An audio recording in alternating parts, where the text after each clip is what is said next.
Good morning. My name is Joe Lacey. I'm from Austin, Texas.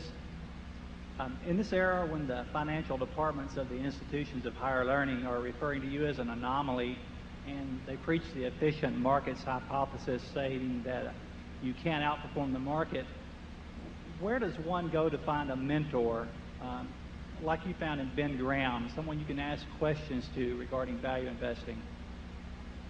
My understanding is that the University of Florida has instituted a couple of courses that actually Mason Hawkins gave them a significant amount of money to finance, and I believe they're teaching something other than efficient markets there. There's a very good course at Columbia, I know, that it gets a lot of visiting teachers to come in. I go in there and teach occasionally, but a number of practitioners do. So I think the efficient market theory is less wholly writ now than it was 15 or 20 years ago in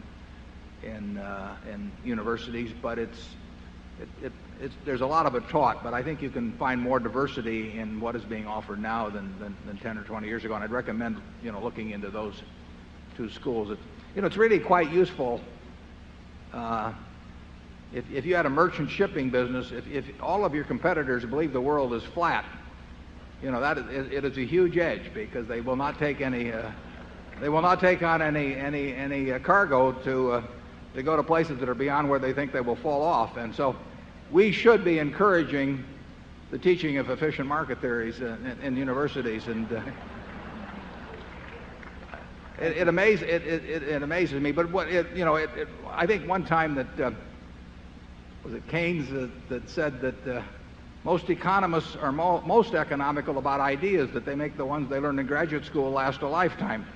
And what happens is that you spend years getting your PhD in finance, and you learn theories with a lot of mathematics in them that the average layman can't do, and you become sort of a high priest, and you get an enormous amount of yourself and ego and even professional security invested in those ideas, and it gets very hard to back off after a given point. And I think that to some extent has contaminated the teaching of investing in the universities. Charlie?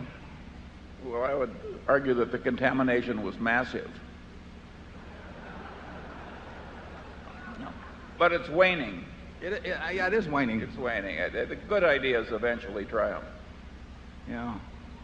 The word anomaly I've always found interesting on that, because after a while, I mean, Columbus was an anomaly, but what it means is something that the academicians could not explain, and